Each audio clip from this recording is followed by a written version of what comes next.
Well, that's the story laid out there. That's the background to it too. Let's get some thoughts about it from the editor of British magazine Politics First, Marcus Papadopoulos, on the line here. Unfortunate if it's true, as far as the Americans are concerned, about where their weapons have gone. We've got rebels squabbling here with al-Nusra Front over who attacked who. Is there more to this than meets the eye? Well, I think it's important to note, first of all, that the ceasefire only applies to certain parts of Syria. On a daily basis, there is still terrible fighting on numerous fronts up and down the country.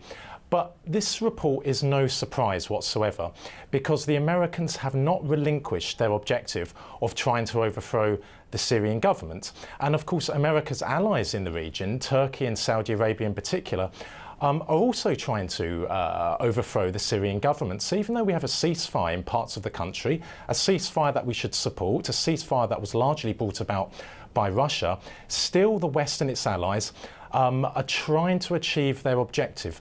And of course, Turkey, which is a staunch ally and friend to America, still allows its country to be a base for ISIS, for al-Nusra and other Islamist organisations. And of course, on a daily basis, the Syrian government and the Russian government have documented this. On a daily basis, Islamist fighters, jihadists, they cross from Syria, from Turkey into Syria. So the Americans, they have an objective in Syria, the overthrow of the Syrian government, but they don't have a strategy for going about it. The whys and wherefores of this latest story, whether it's legitimate or not, it does ring a bit of Groundhog Day, doesn't it? Rebels armed by the US, being raided by terrorists. Nothing new in Syria. How big concern is US firepower falling into the wrong hands? And it's something we've covered many a time on this channel. Do you think it's happening again here, or have things been tightened up? It's history repeating itself, Kevin. I would describe American foreign policy as the pursuit of short-term objectives, but they go about it in a very reckless way. So there is history to this. We can go back to Afghanistan in the 1980s, when the Americans teamed up with the Mujahideen, including bin Laden, to fight the Soviet army. Of course, the Americans never thought about who they were getting into bed with. And then some years later, on September the 11th, of course, it came back to bite them. We can go to Libya in 2011. The Americans gave the green light to their allies in Europe, Britain and France, to team up with Islamists in Libya to overthrow the Libyan government. And now we see that Libya, of course, has become a hotbed of Islamic fundamentalism, a hotbed of Islamist terrorism. And it's the same in Syria. The Americans, they're opportunists.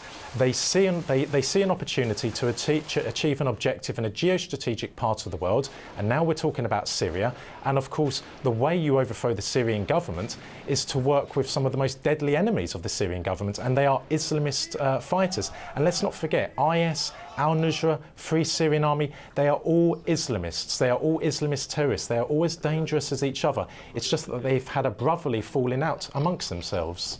It's known that many, you've touched on this just now, it's known that many fighters trained by the US have joined al-Nusra. Could that have been prevented? Could it have been foreseen? Could radicals, would-be radicals, be picked out, identified as people that would cross over after they've been trained?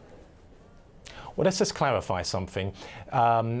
Senior American military officials last year testified before various committees on Capitol Hill that there's about, quote, 4 to 5 moderate fighters in Syria. So the reality is that the Americans have not been working with so-called moderates in Syria. That's a cover.